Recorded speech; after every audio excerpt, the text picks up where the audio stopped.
What's up, everyone? I am back here with Mark, Darth Raider.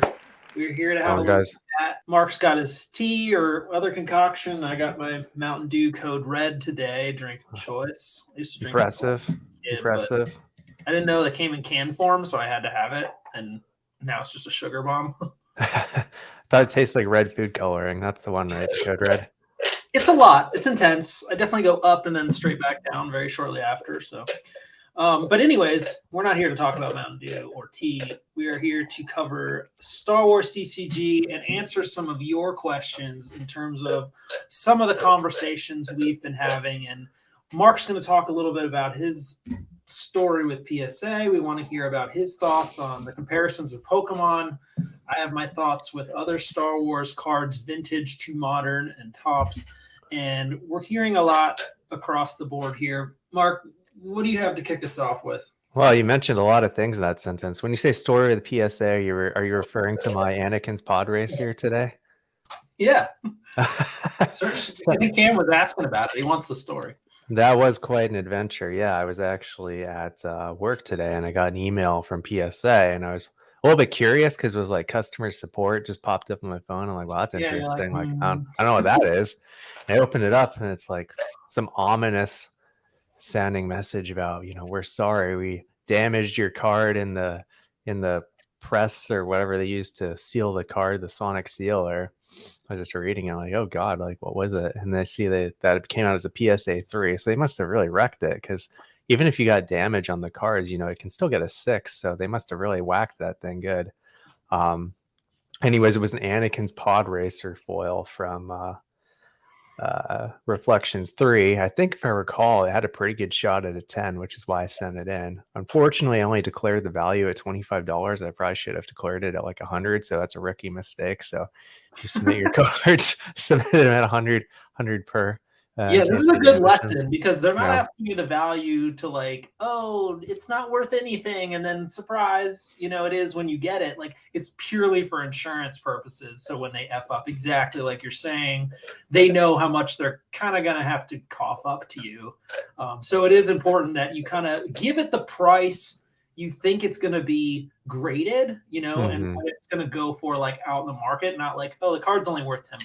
Like, no, if that card came back at 10, you would be justified in saying like this could be $75 to $100. Right. Just to be safe side. Like if I lost this card, how much would I, be acceptable to get back? Like you don't want the $20 back. You want that card back, or like give me $100. Like I probably would have sold it for that. Um, Right. or you don't really know, but at least you get the benefit of it and not let them profit off the mistake.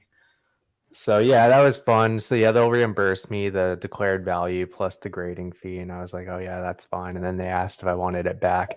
I got three options. I think it was either the raw card back, slabbed as a PSA 3, or just said that it's authentic. So I was like, I just want the PSA 3, so give it to me. So I You mean, wanted to see if it I as a send it PSA. there, if I send it there, like, what's the point of just getting it back raw? Like, I could just bust it out of the case later if I want to. So Yeah. might as well just go Well, through it'd with be it. funny if they gave it to you like a 10, but then they put like a little cross mark through it and Yeah. then drew it a 3. Like Well, that would be funny. well, yeah, exactly. Things happen. Life's messy, and now it's a 3. So it's got a good story behind it. It's just like the pod race on Tatooine. I think I was telling those guys in the message that Sebulba succeeded in sabotaging the card. So, Let me ask you this. If they told you, mhm. hey, we actually graded this a 10, but when we Uh-huh. slammed it, it's now a 3. You want it. Like, would that have made it worse, or would you have felt better the flip side? Like, hey, it actually got a 7, but we can grade it a 3 now. Would you have felt like a little bit better? I don't know. That's kind of like one of those things where neither way you really win. I mean, at this point, it is what it is. I guess it would have been exciting if it was a 10 just to know. But I Yeah. mean, at this point, again, there's not really much you can do about it. I guess it would just be the lesson of, well, I guess I should have declared it as $100. That's really the only difference it would make. I think I want to say you said Anakin's Pod Racer foil. Yeah, from Reflections 3. I Yeah, want to say I put an Anakin's Pod Racer foil aside to grade, but I don't know if I sent it in already or I didn't yet. I have it right oh, here. there I you was go. So ready to yours, send it off. Well, look at you with your minty Anakin pod racer foil. Well, I have a whole bunch of cards I've been meaning to send off to grade, and I've been doing it in waves. But yeah, I was debating whether I wanted to do it with HGA and get a cool custom slab for the pod racer, or if I wanted to just submit it with PSA. I was indecisive. So No, pod racers, they made them effects, right? Not devices. Because naive or vehicles. Because naive, I would think it would be like a vehicle, but it's not used in combat. It's used in that whole like pod racing. Pod race thing, yeah. Yeah, that whole mini I don't know what you call it, ecosystem, but yeah, so yeah, it's not a vehicle. I actually, yeah, there was somebody on eBay who was selling like a whole bunch of like really high quality, just single foils, Reflections 3. And I was like, oh, I'll just, pick up a few. I think I spent like $6 on it or something. But I was like, oh, this actually looks really in good condition. I was like, I'll just send it out, like see what happens. If not, no big deal. Like it'll look nice on my display case. But yeah, most of the time I wouldn't do that, but it's fun to kind of pick through like really nice, like just good looking foils. Like I'm looking for something that would just look nice in a slab. Not necessarily super rare. Hopefully I'm not giving away too much, but I know Cam has become fond of the Power of the Hut foil. I believe that's the one recently. Power of the Hut foil? I think that's the one. It's got a prominent image of Princess Leia Organa in Jabba with nice foiling. Anyways, that's just one I've heard as a maybe a sleeper. Yeah, I don't know. Yeah, they've got some good artwork foils. They look really nice. Sometimes they really pop. So let's address the next topic. I think, I've been getting messages. I'm sure you've heard of the threads, the direct messages, the group messages, whatever, hey, people don't seem to be buying anything right now, or I'm not getting the prices or whatever, or why are these slabs not moving, or why is this so expensive and none of it's going? Like I thought it sold for so much more like months ago or years ago, right? Yeah. So seeing these kind of like introspective, like, oh my God, like is Star Wars crashing or something? Like I mean, I want to hear your take. I have my 2 cents on it, but I want to hear your take on it first. Yeah, I mean, there's a few different factors contributing. So worth noting that we're making this video in November of 2022, and now November 16th, November 16th of 2022, and right now, at least in tech, which is very prominent here in Seattle, but perhaps in other industries, there's been a decent amount of downturn in the economy as a whole and just the sentiment in the last year or so, but especially recently, there's been a lot of layoffs in tech, which is kind of indicative of the overall climate right now in terms of people's just perception of how things are. I think it's officially a recession in terms of, I don't know the technical definition for a recession, but I think it's technically a recession right now. It's like a certain amount of months of negative growth. Yeah, like 2 consecutive quarters or something, whatever technical jargon, but that impacts people's perception of what they want to do with their cash. Because, when COVID was around and money was freely flowing from the government or people were off work, it was very easy to justify, especially when all the collectibles in general are going up in price. Like, well, why would I keep my money in cash when I can buy these collectibles, which are really fun and interesting and do just as well, if not better? Speculative assets like cryptocurrency, those sorts of things were high flying, doing well. Now everything's kind of crashing down all at once. Like crypto's not doing great. Stocks haven't been doing great. Cash has actually been doing all right, despite the fears of inflation. And actually, you can tell inflation when you try to buy just about anything, like go out to eat. Because you have to remember, we're not even the only we're the only country that is kind of dealing with this. I mean, there are countries worse off, so the US dollar relatively is still done fairly okay comparatively, because everybody else is doing shitty too, essentially. But so I mean, go for it. Well, yes, the economic downturn is there, but with stock down, like you were saying, cash is king for sure.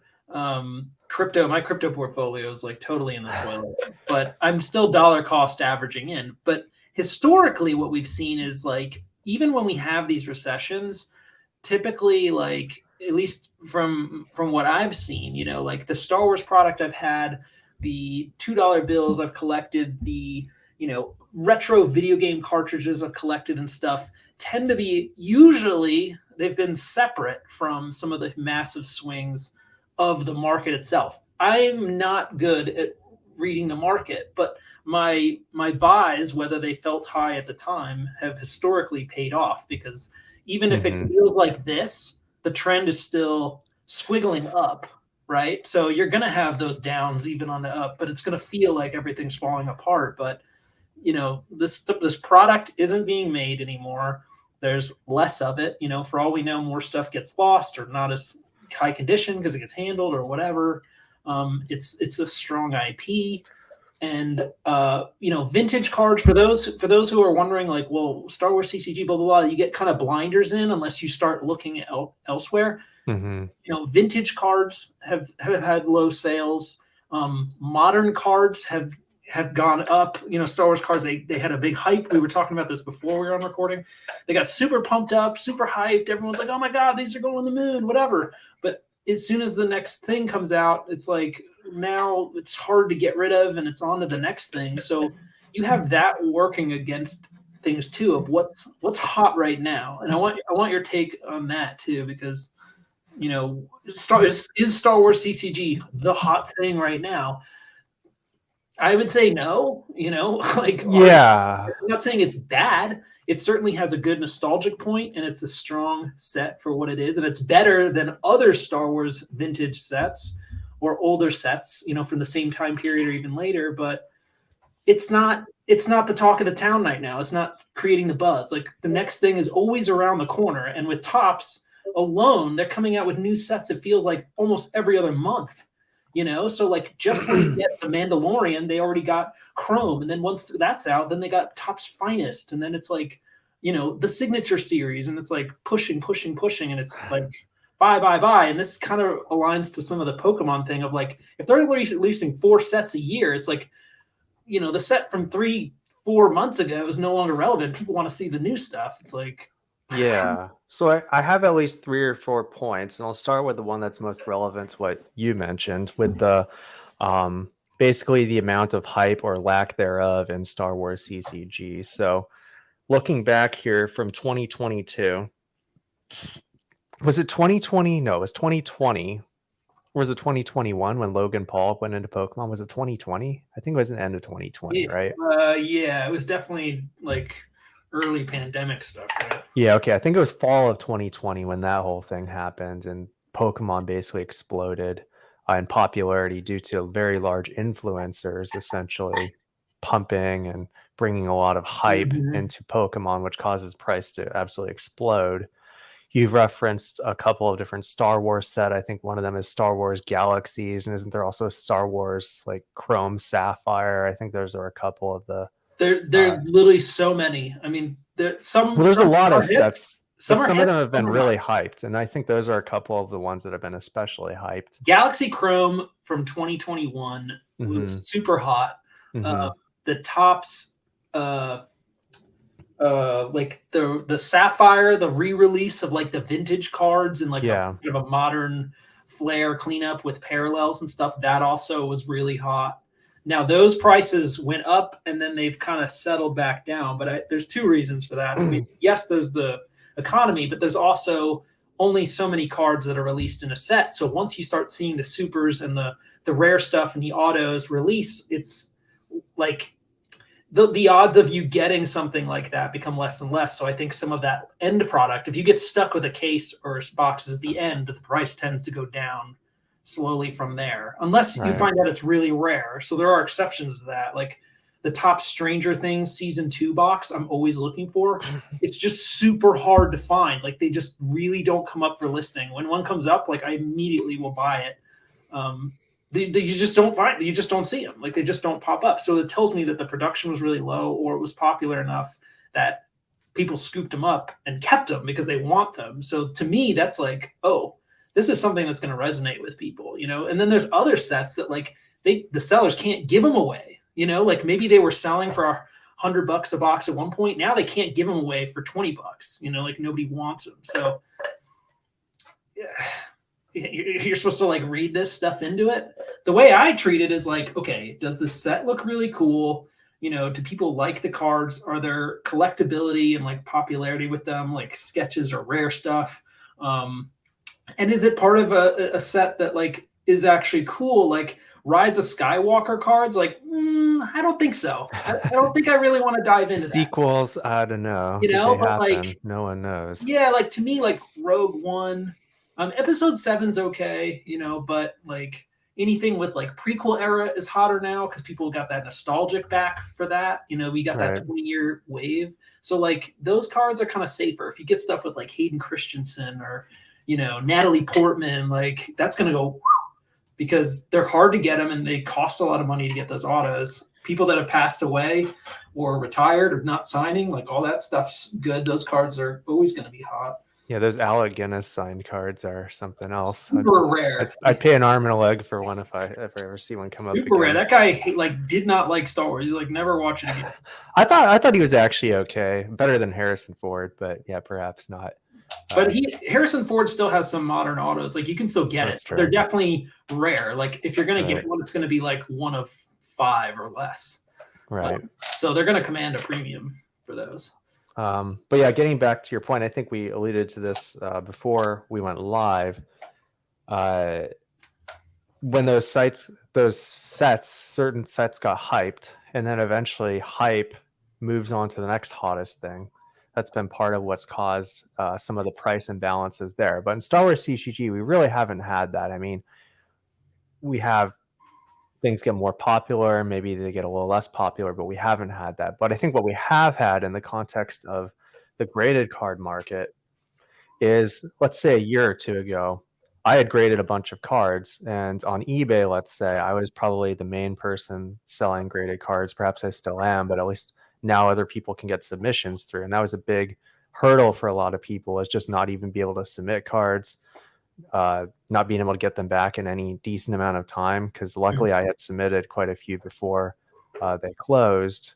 So it was basically me, maybe like Star Trek CCG guy had some from back in the day, and occasional people would have a couple cards here and there. But now you don't have to buy them from me or from an eBay seller. It's pretty easy now with the weights and the reduced costs. You can submit an order to PSA or whatever company of your choice and get it back. I think now it seems to be within maybe a couple months, which is faster than their listed time. They've taken a while, I think, on the July bulk orders, but on the newer orders, there seem to be reports of people getting them through pretty quickly. So you don't have to go through, online, and you can get them back at a decent rate. So there's no incentive for people to have to pay. If you want a graded card, well, all you can do is go to eBay and buy off this one seller, and there's only a couple cards a week for everyone. Now you can submit them on your own.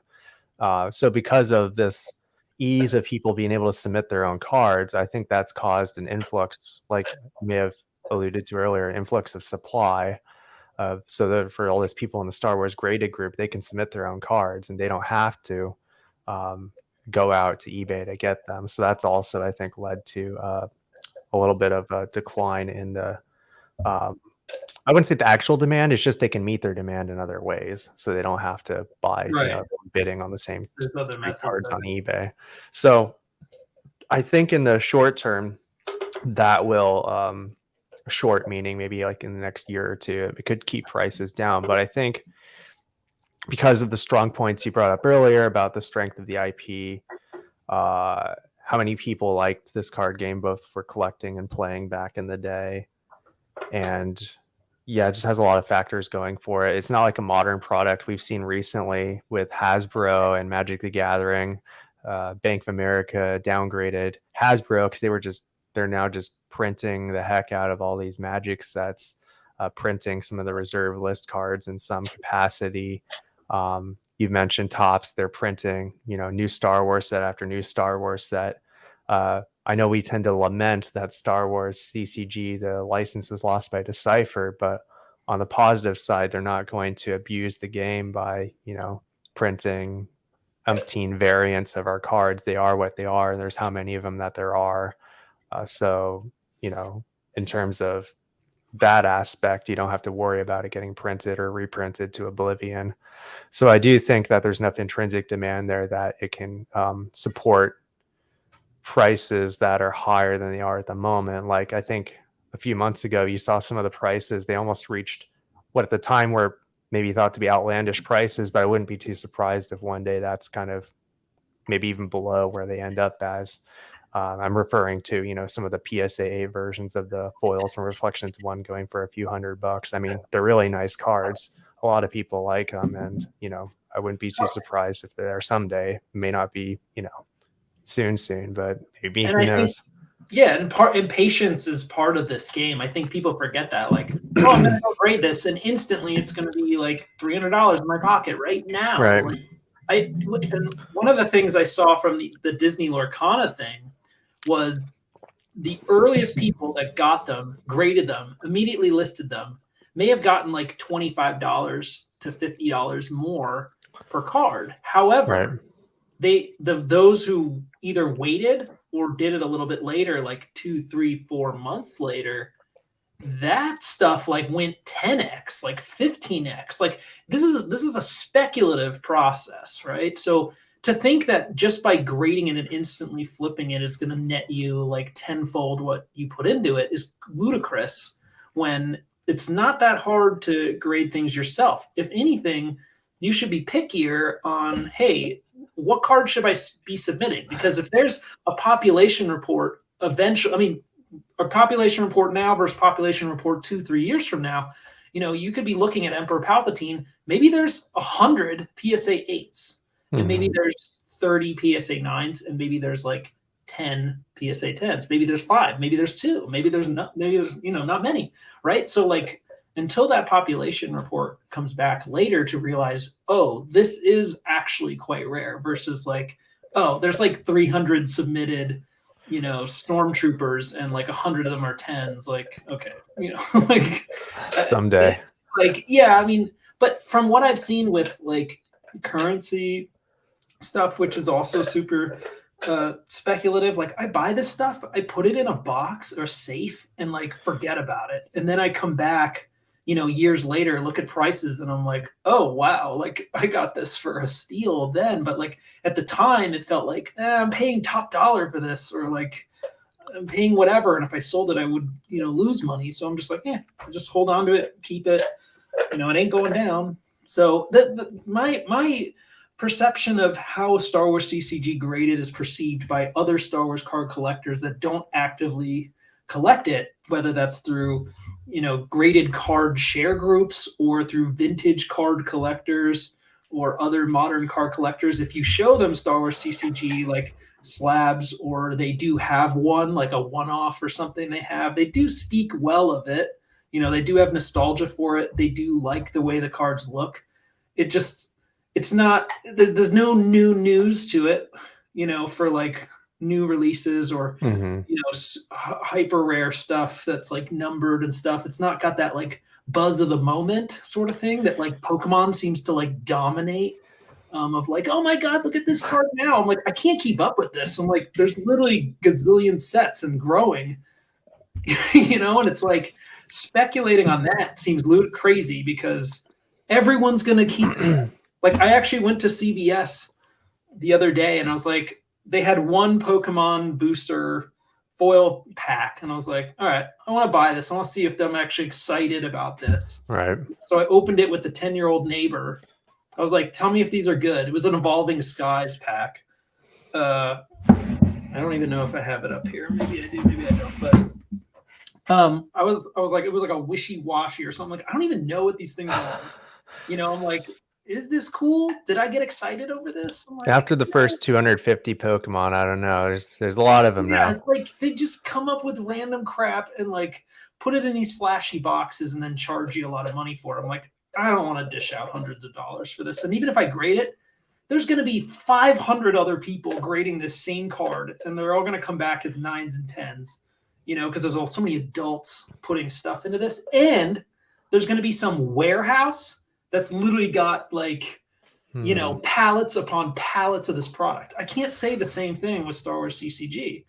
I really doubt there's going to be somebody with pallets and a secret warehouse of like Reflections 2 and 3 boxes and Hoth Japanese stuff. I mean, we've scoured the earth. There is really not that many of it left, which bodes very well for something like this, because it's always going to hold value on something that's rare, right? The rest comes with the excitement and hype to it. And that's part of our job on this channel, along with the other community members. And you have to ask yourself too, are you talking about this? Are you sharing this with your friends and your kids? Like, is this going to be part of the cool thing, or are you just going to internalize it and it's going to go the way of the dinosaur? I guess that's a good point, because I think there's a thread you were referring to earlier, the one on the graded group about just the future of collectibles, and someone made the comment, and rightfully so, that a lot of things, collectibles are the sorts of things that you collect in your earning prime, so to say. So maybe your 30s to your 50s and then 60s, and then once you're like 70, you're getting to a phase where you're starting to downscale your assets, and your kids don't want it, so it just becomes basically junk to them. So you got all these things like probably was it like Western collectibles, like the figurines, and I don't know, what are those gnome things from a while ago? Trains. Yeah, but here's the difference with like the vintage toys, right? Like if you're talking about some cartoon from 1940s that some modern kid has no idea what that is, why would they get excited about that? Like with Star Wars, like there are people that were not alive in the 70s that collect vintage Topps cards. Like cards themselves are still going, and they range ages and genders, which is good. So they're multi-generation. You have fathers getting their sons, blaster hobby boxes, booster box packs, whatever. And even if it is Pokemon or something else, like it comes down to like getting them in at that like 10 to 14 age, like years old excitement. Like, and I could see it in, so my neighbor, right? I was telling you about the Pokemon pack I got the other day. The only reason I bought that was because like the day before I was buying slabs of PSA 9 Pokemon cards for Jamie Smith over in the UK. What's up, Jamie? And getting cards from you. And I had an extra one. I bought like, I don't know, some random 1999 card slabbed, and I showed the 10-year-old neighbor. He's like, "Oh, I got Pokemon cards I got like a week ago," and I was really excited about it. I was like, "Let me show you something cool." And I showed him that PSA 9. He's like, "Whoa, this is so cool. Like, this is super rare." So I was like, it's probably worth $20, but I was like, trade this with your friends if you really want that Mewtwo armored or whatever, but don't go less than $20, right? And like, and then he would come over and he's like showing me his collection stuff, and I was like, this is the kind of energy and excitement like I remember as a kid. Like, oh, like it's fun to hunt for stuff, trade with your friends, talk about it, right? And that will stick with you for a long time. But it comes down to like how they like the tools that they were given, right? If we didn't give them cards and we just gave them video games or some mobile app to play, like they're not going to remember that game like 10 years from now. They have nothing tangible for it. But if they can associate like fun times, the hunt, the excitement, and you get excited for it, and we pass along that, it will transfer down. And my uncle is a super collector himself. He collects old baseball cards, like 20s, 30s, whatever. He's got some crazy stuff. He collected coins. He had one of the world leading like walking Liberty coin sets. Before he sold that, he had trained. He's like my idol. Like, he collected Star Wars vintage toys before anybody was doing that. He had like all the original stuff, like Millennium Falcon and Luke and all that, and Boba Fett, and he sold all those like a top dollar. Like, this guy's a savvy collector, like he just knows that market. So that inspired me with my collection and my collecting, Yeah, I think I agree. I'm more on your side with a couple of dependencies. One is that the Star Wars IP continues being developed and put out there for the new generation. And right now, with how Disney's handling it, I think that's the case, that they keep on coming out with new content and keep the old content available for new generations to come. So that's there. The other aspect, and I think Rafi, who's one of the people in the Star Wars CCG community, he has a YouTube channel, the Pokenomics channel, with someone named Jake, and Jake makes the point sometimes that as long as the newer generations are also still into cards as a whole, is kind of one of the things that they're interested in. That's the other aspect, because if it all just becomes digital and on tablets and just things on there, I don't think it's necessarily the case. But if that were the case, then they're like, well, cards, that's like the older generation, just sort of like, I don't really connect to comic books because I didn't really ever read them very much, other than maybe if I was at the library and they were there. I'm Mhm. like, okay, but I don't really connect with them. Whereas I think the generation maybe before myself, they connected more with comic books. If that's sort of the case with the younger generations and cards, they might think like, oh, that's like the, I don't know, whatever we're called generation wise. That's for them. I don't think that's the case with the popularity of modern Pokemon cards and modern Magic cards and the like. But if that were the case, and that could be a case against it, just like you mentioned that we don't connect with, say, certain types of action figures or the IPs from older generations. But I think both those aspects are different in this case, and maybe offer a point for Star Wars CCG, because where else can you get cards for like a random Cantina alien? I don't think Topps is printing those, and having the theme sets I think is also pretty cool too. Like in terms of the sealed product, just having like a themed like Dagobah, you know, box is pretty cool. And I don't think Topps will ever release a Dagobah box because no one wants to be pulling packs of just like random swamp creatures. So uh, Star Wars Yeah. CCG has a unique Well, niche there. so I would implore, for those who feel like they've, hey, we've completed our sets, we have everything we want, now we don't really know what we're doing, we're just creating stuff. I would implore you to, if you like owning stuff, right? Like I would implore you to go out and buy like a complete base set of like some modern Star Wars set or some other set that you like.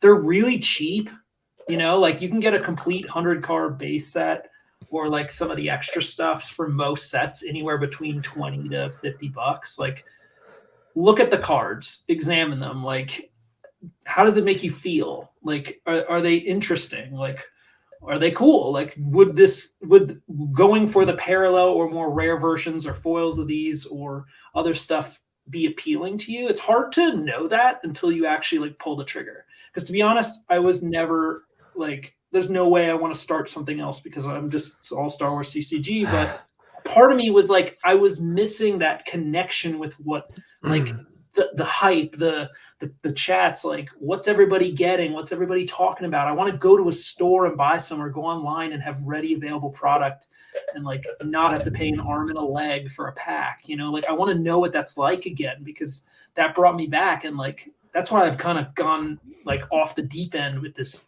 bounty hunter set because there's so many different parallels and there's so many different rares and all these other side collecting things that it's kept me really busy, and excited for like looking for this stuff. And it doesn't cost me a lot. Yeah, I think there's a few different directions here. I mean, when I was a kid, kind of one of the things that drew me in, especially when a new set would come out, I always liked reading the lore on all the new cards because when a Mm-hmm. new set came out, I'd be like, oh, now I'm going to learn all about, let's say, Cloud City. I read all the cards, read all the lore, and a lot of it's now, I believe, canon actually on like Oh, definitely. Wikipedia. If you go in, a lot of that lore came from Star Wars CCG working with Lucasfilm. But it was really exciting just reading about it. So that's one of the ways if you open the packs or just buy a set, you can learn about where some of that lore originally came from. One of the things that drives me, because if you'll look at other collecting hobbies that have matured in terms of the trading card space, I'm talking namely mostly about Pokemon and Magic the Gathering, but there's basically large graded collections of these cards that have been there for maybe a decade, probably a couple decades in the making, but you can basically find whatever card you want, uh, probably at a variety of grades on eBay or in various groups. And it's kind of my pipe dream, realistic, semi-realistic pipe dream that could be the case for Star Wars CCG someday, where you go and there's basically like every ultra rare or main character of interest and all sorts of grades available, where there's kind of an established market of like, okay, here's what these characters go for in this grade and that sort of thing. That would just all the infrastructure for that would just be there, and it would just be naturally developed over time. That's kind of my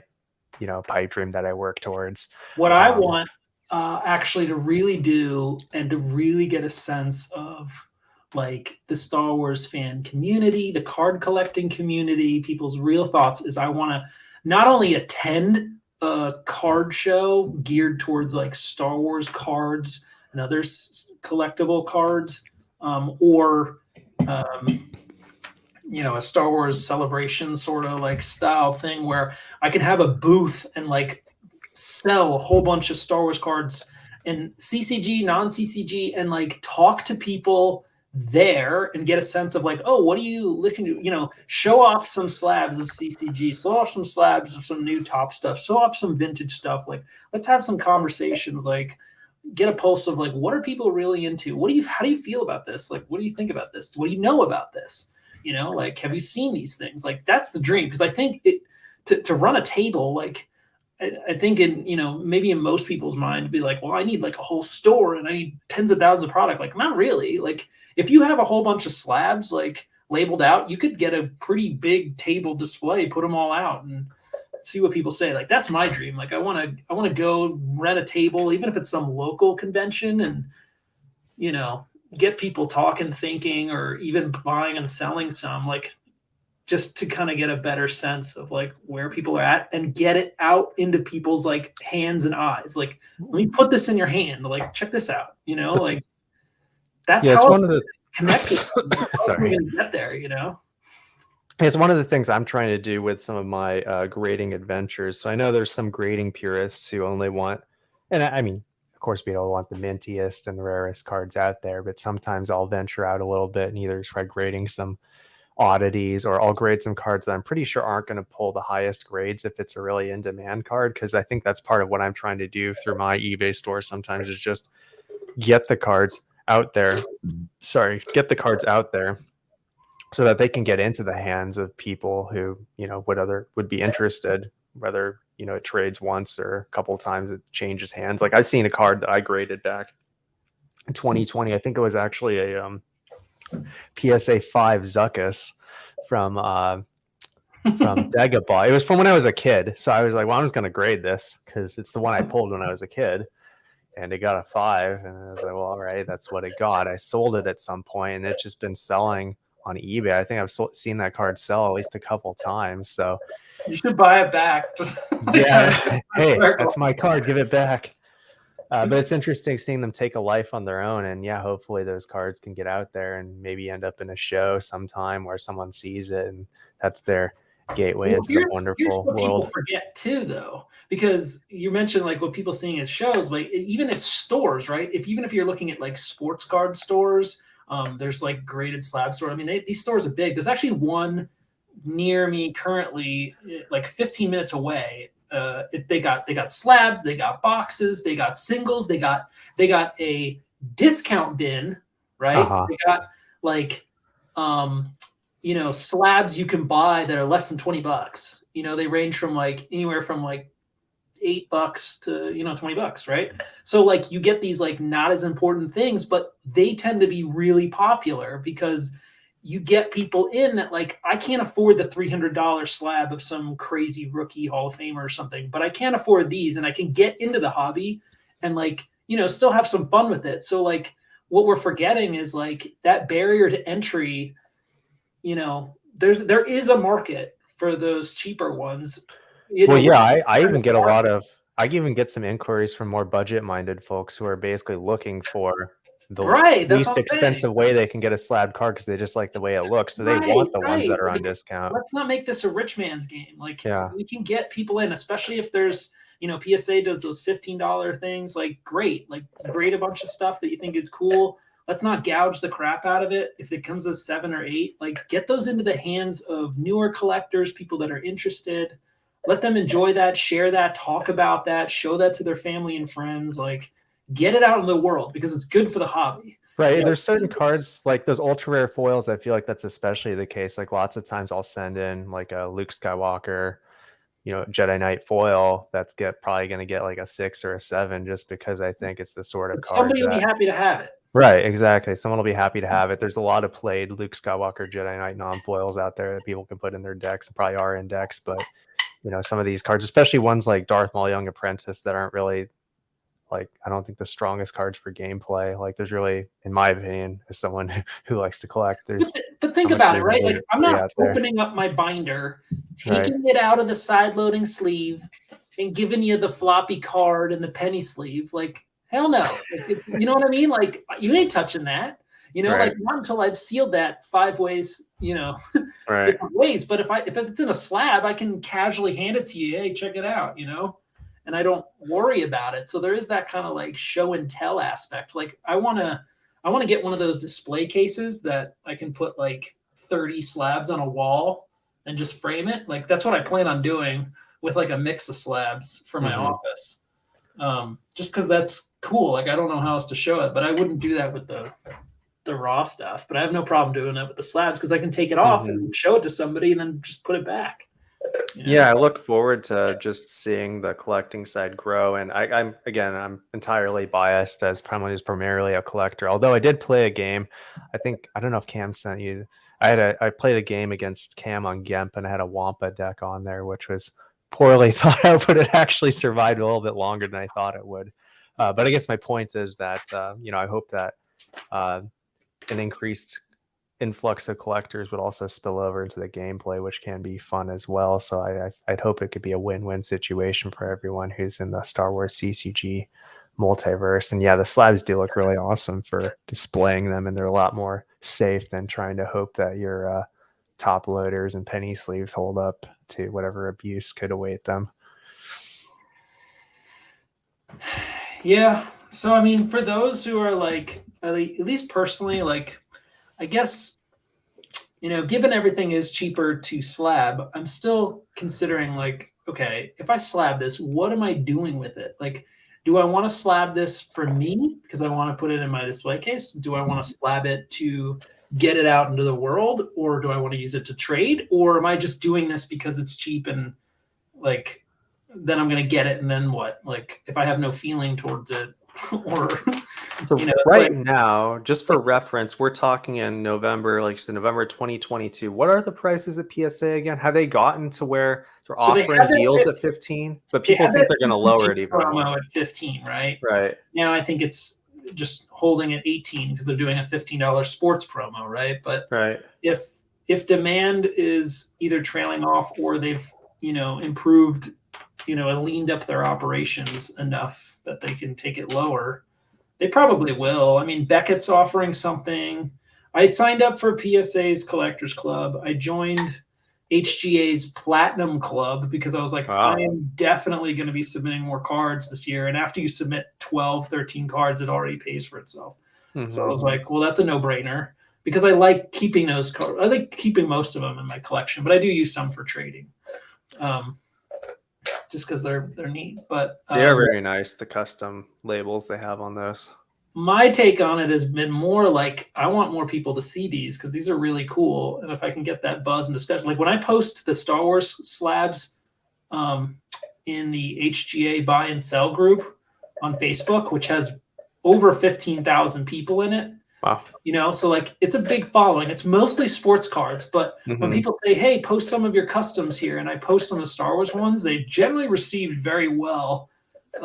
People are usually like, wow, that's so cool. Like it's so different because I guess it's not something that comes to mind, but like those super lasers, the Death Star trench, those Hoth cards. Like I like those cartoon walkers in the background. Those are pretty cool. Like, this is an interesting take on this. You never know what you're going to get, but I'm just like, I got to get these out into the world. I need more people to see them and know they exist and that it's cool, At least that's like what's going on in my mind. But yeah, I won't be too surprised if within the next even few months or so, because they already lowered the standard grading from, I believe, was it like 20 before, or is it? You said it's 18 now. Like they keep lowering it just because I think, with kind of the economy being what it is, matching those too. Like I think with subgrades you can get it for 22. Without subgrades, it's 18, I think, or 17. So I wouldn't be too surprised to see it fall a little bit more to where we're closer to like 10. I mean, maybe not quite at 10, but we probably will get closer just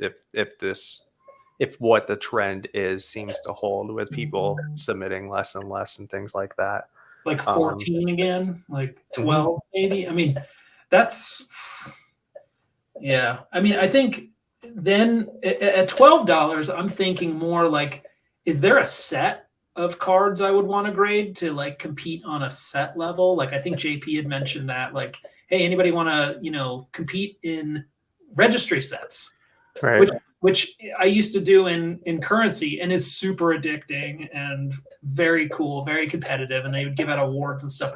I don't know if PSA does awards for all these different categories, but that would be pretty cool to like have 3, 4, 5 people trying to compete to get the best, tournament foil set or Jedi pack set or anthology set. I mean, you don't even have to go for like a complete premier graded set. Like you can go for some smaller set of cards, like maybe the 2-player introductory set with the highest grades or something, like something that has a little more limits to it.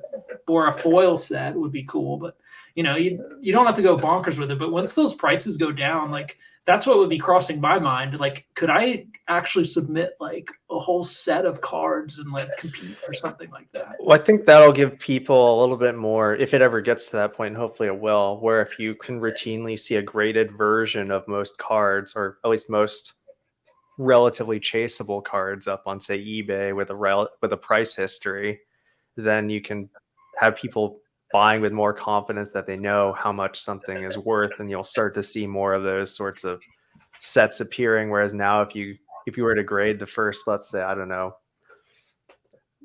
set, it's highly likely you'll be the first person to have ever done it. I know JP, of the admin of the Star Wars graded group on Facebook, he has a completed set of, I believe, Premiere and maybe A New Hope, I'm not sure, with Beckett, but pretty much every set you might be the first person having done it.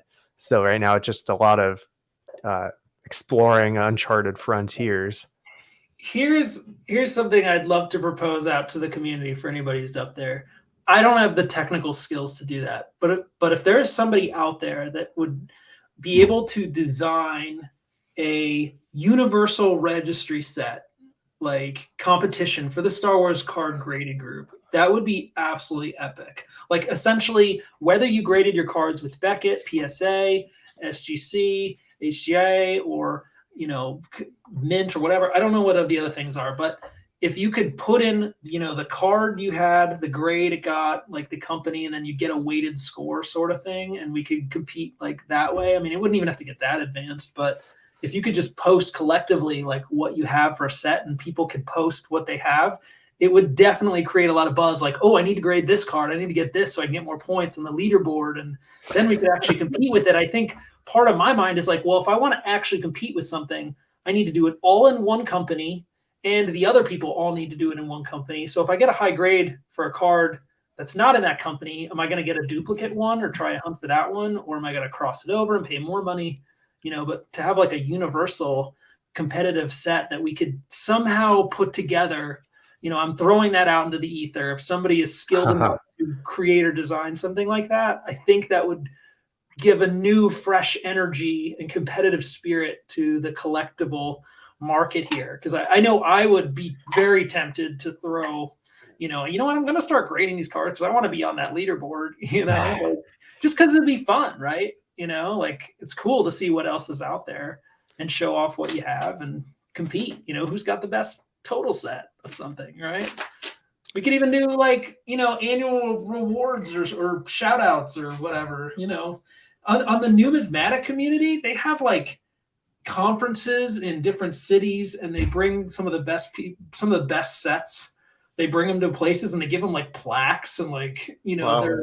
they're awarded things, and you get vouchers for, free submittals or other prize. I mean, you don't even have to go that far, but just the fun collecting piece of it, because we want people to collect, right? I mean, how cool would that be?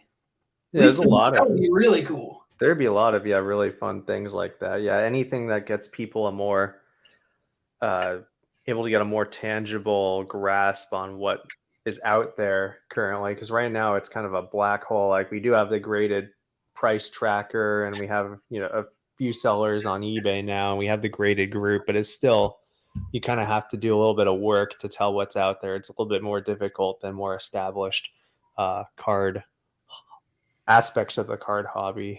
So yeah, I think you're right. If we could do something like that, that would help give it that next level of So yeah, this is a call to expectation. action that if we want to take on JP and challenge his reign of dominance in the graded complete set market, we can have fun with this. You could compete in specialized sets. You know, they used to have they would have different categories too. They'd be like a low ball set, like who can get the lowest graded set without getting like a unrecognizable or something kind of card. So like there'd be a race to get whoever could get ones and twos, you know, of a certain card. Like it's called the low ball category. There'd be ones where maybe you'd only have like Leia's in them or something, or Hans or Boba Fett. You know, like you could do specialized sets that maybe have smaller amounts but get really specialized.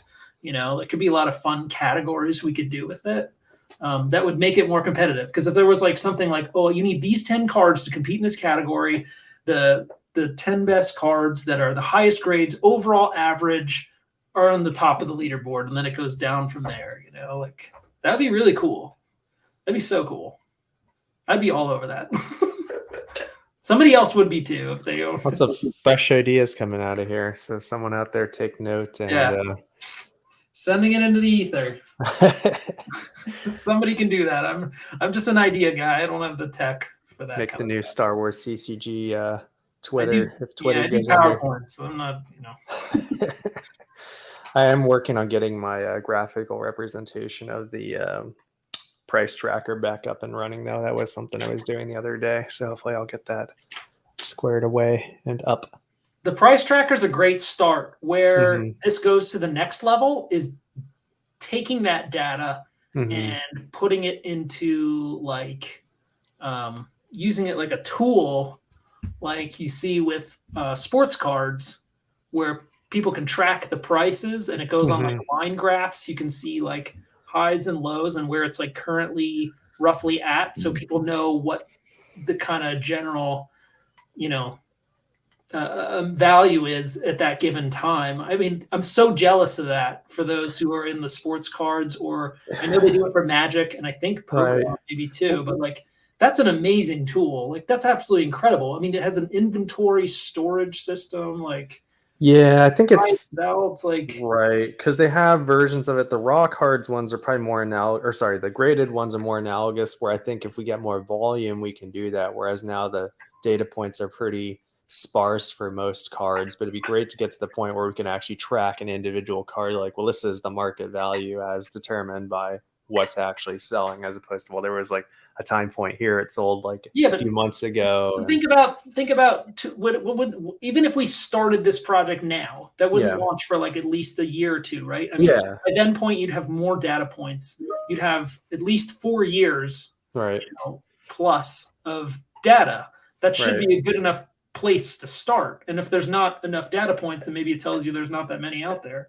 Yeah, well, I've got the graded tracker for that. But I guess the other aspect of it would be something more akin to, although who knows what's going to happen in the future, like TCG Player, where they have the price of the cards, the market price, so to say. Although that might be a bit ambitious, but maybe not if you know, we could agglomerate the different sellers who sell.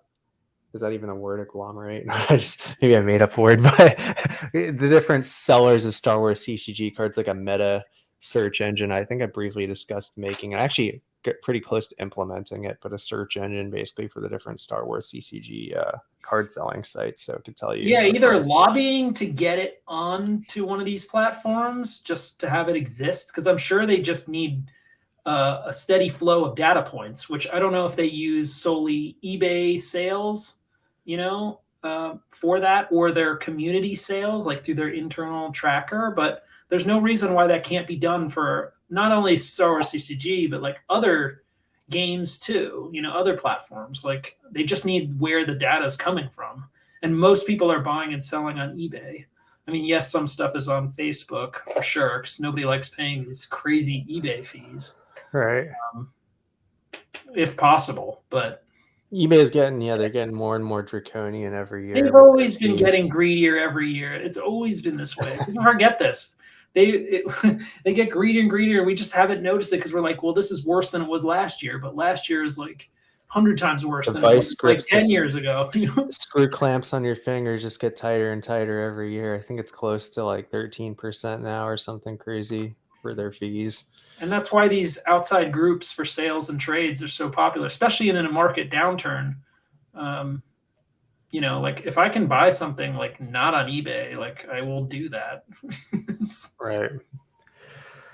Yeah, it's rough sailing out there, but yeah, I think we have a lot of good and viable ways to grow the market in terms of just making it more visible what's actually out there. I think that's one of the barriers that we've touched on here. Yeah, if there's a way to just get people more easily in tune with market conditions and all that and what is out there. And I think, yeah, that just depends on, one of it is maybe applications that make it more transparent. Too is just having the cards graded and out there so they're able to fill that in.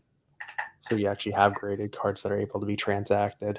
And I think the combination of those two things, I don't think it's necessarily a build it and they will come thing, because that's like, I mean, part of it is that, and there's lots of cases in history where there's a great product and it doesn't take off for a variety of reasons. But I think given enough time, given that it's not the sort of do or die situation that companies are sometimes in, where it's like, well, we had a great thing and we went under first. There's no danger of it going under. The cards are already out there.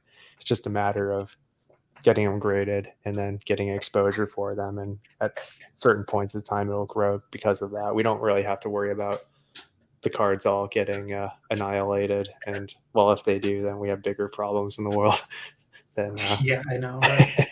Well, from a fear greed, standpoint, we're like at this fear point, like, but like we've already lived through enough recessions to know when we look at the price of real estate, Bitcoin, like different stock winners, like everyone's always like, crap, I should have bought this during that time. Like, how many times have you done that?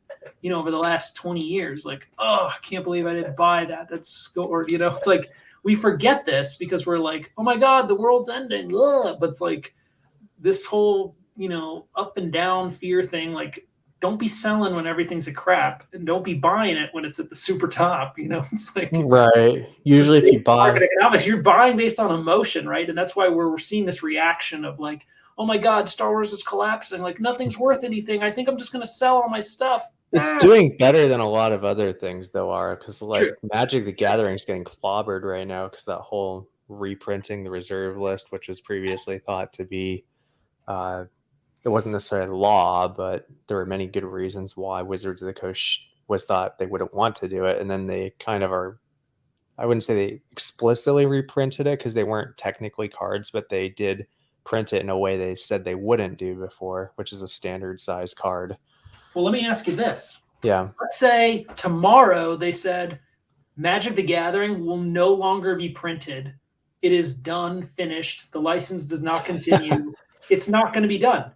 What do you think is going to happen with these Magic cards in the short term and the long term, right? You're going to get, oh crap, like they're going to die. You'll definitely have people just be literally dumping stuff out right away. Then you'll kind of have this weird, like, I don't know what to do phase.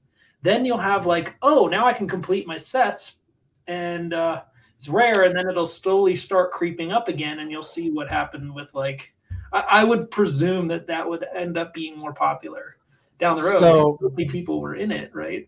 Magic's an interesting place because Star Wars has an IP that's very strong, and that's where it originally came from. Whereas Magic's strength is based upon the gameplay itself. Like, as far as the characters are confirmed, like, can most people really even name like 5 important Magic characters? Like, even people who play the game, probably not really. Like, no, I can kind of think of some other characters. I know Black Lotus because everyone's like, oh, there you go. Black Lotus is maybe the one exception to anything that might happen to Magic the Gathering, just because it is such an infamous card, because it's basically the most powerful card, in one of the games that basically defined how you play TCGs, like the original mainstream card game. But from that aspect, if they actually went under, the prices might go up at first, but I think over the long haul, apart from maybe those very early like alpha and beta sets, I don't think many of the cards would eventually retain value, just because the strength of the Magic IP is in the gameplay itself. So I think that's kind of a different from Star Wars. Whereas if Star Wars, like Decipher, they've been not making it for almost a couple of decades now. So in that sense, that kind of preserves it from being like these overprinted, like reprinted Tops, that I think Tops has kind of that danger of falling into that, where they've reprinted cards. There's so many variants of things. It's very get very confusing. Whereas Star Wars CCG, yeah, I mean, there's a couple variants of things, but even what we consider to be a lot of cards, like let's say a certain infamous vendor of the Reflections one VR very rare foils, like even then when we talk about a lot of cards, it's probably still not very many compared to some of these modern cards that people are speculating on. So well, there is one counterpoint to like the reprinting of older cards. So like the Top Sapphire, right? Who was the target market for that, right? You're printing new cards in the style of the old one. However, they clearly identify in the card that this is like the new version or the remake, whether that's on the back or on the front with some other indication that, is the year, but the rest is like old. I mean, who's the target market for that and why was that made, right? Is that meant to be a bridge of generations to say, hey, these are respecting the past and bringing in that adult collector who's like, oh, now I can get a nicer looking version of stuff I was looking for. And for a newer collector, it's like, hey, it's a new set. It's a new thing honoring like old original stuff. Like, I don't necessarily see that as like a bad thing. I think maybe they released a set like that just to generate, buzz from like a different demographic. I don't think Mandalorian set, like you're appealing to like the younger ones. Or a Star Wars Resistance collecting set, you're appealing to kids. Like, like you're trying to bridge a larger pool of people into this card collecting. I don't necessarily see that as a bad thing. It can be exploited if you don't make it clear that it's something different. It's not necessarily a bad thing. It just can get very, like in terms of Magic the Gathering, are you familiar with Tarmogoyf? The card Tarmogoyf? It was a very strong card. Basically in terms of mana cost, a very inexpensive card that got very strong very quickly. And when it first came out, it's not a reserve list card, so they could reprint it. When it first came out, the card was very expensive. It was like, I think over $100, and they reprinted it again and again, so its value went down, and now I think it's maybe like a $10 card just because it's so they printed it in the exact same way it was originally printed. No, they print different. I think the art was different. I'm not totally up on my Magic history. My understanding is it was printed in different sets with different arts, but with the same stats essentially. So it's the same card, just it looks different in different sets, because it's a good card and it makes the set sell well. So they probably wanted to include it in a lot of sets. So the price went down because of that. So I guess what I'm just saying is with variants, you have to be mindful of that. Is that sometimes, I mean, it has the pluses and minuses. The plus side is it gets it in hands of people who can't afford like the original one if it's expensive. Like Blue Luke 1 in 1977 Tops is probably a pretty pricey card, so maybe they'd reprint a newer version of it. Only if it's in good shape. Only if it's in good shape. Okay, well there you go. So maybe not quite an expensive card yet. It's hard to get them in good shape. You think Star Wars CCG grading high is hard? Try grading those Tops cards. Yeah, those things are horribly like miscut, worn on the edges. I mean, this is like deteriorating cardboard. It's like, well, they're from 1977 or whatnot. Edging is awful. Yeah, those are rough. I mean, to get a 10, like there is a 10 Luke out there, and it's a fortune. But if you have like a 6, you can get it for $150. Right. I guess that's just the thing. And again, as someone who doesn't have much expertise in the Tops cards, to me, because I used to have a few of those back in the day, like in the 90s, they were coming out with Tops cards. They've been coming out with them, as far as I know, ever since then and way before as well. So there's just so many versions. You can get those 90s Tops cards pretty cheap, actually. You can. You can get a box for like $70. There are just so many of them that it's it's almost like paralysis by just so many choices. I forget the term for it. It's like what Costco tries to do against it, their stores, by reducing everything. Just like you have like one option for like, you want chicken, you have like one option here. You want like tomatoes, you got like one option. It's like the opposite of that, where Tops just has so many. If you think you're going to try and collect it all and get it all, you're not. So just stop. Like focus on something, pick it and go deep, and That's one of the things I like about Star Wars CCG. It's like, oh, I like Dagobah. Well, there's a Dagobah set. There's one Dagobah set. And yeah, maybe there's like a foil version of some of the cards, but it's like, it's very, I'm interested in this thing I can find. And that's one of the things I think stands out because, again, they weren't able to print it again and again and again. It's very nice that way that you can kind of tell what you're getting into. It's like, I'm interested in, Lukes, and yeah, maybe there's still maybe a dozen Lukes across all the different variants, but think of how many Lukes there are probably across top sets. Gosh, I don't even want to try to calculate how many different variants there'd be across all the years and whatnot. I think that's one of the strengths. So we're coming up on an hour. Let's put on some final thoughts here. Sure. Star Wars CCG, are we doomed in gloom? Is this the end? Are we in a lull, or is this like time to put it in high gear and get your crap graded, buy stuff while it's low, trade and gain, hold, and then get the glory 5 years from now? Go. I think we've been through a lot. It's okay, though. We're a lot stronger because of it. We're a lot wiser. If we survive this, we'll come out on top, and I think we're doing a great job at surviving it. So I'd say just stay safe. And then going to the financials, it's a great time to buy. Really, I think, were you the one who was saying if you buy now, you think in a few years from now you'll be looking pretty if you can manage it? I think the most important thing is to stay solvent and don't get yourself in the situation where you have to sell something you don't want to sell at a price that you're not very happy with. So, but if you do have the cash and you can find something at what you think are good prices, it's probably a good time to buy. I think the future looks good in general. It's not been hyped up as much as some other card types, like let's say Pokemon. Maybe some of the Pokemon Unlimited base set may never reach the price highs that they reached in 2020, but I don't think we're in the same case here. I think there's a lot of growth in terms of Star Wars as a whole, as an IP. There's seen a lot of growth in terms of people coming from the much larger overall I want to say market. That's not quite the right word, but the collecting hobby in sports is very, very large. Sports cards is very, very large compared to even Pokemon or Magic. And a lot of them have migrated over to Star Wars. And I see that continuing to go that way. And just with the rich history that's here, I think that we'll do pretty well over the next few years. You just got to survive these rough economic conditions and just some of the things that life throws at us. And I think we'll come out on top. My closing thoughts are, this has become more clear to me, and I hope this resonates with other people, but a lot of people sit back and wonder, hey, when is this going to grow? When is this going to expand? Like, when is more people going to get into it?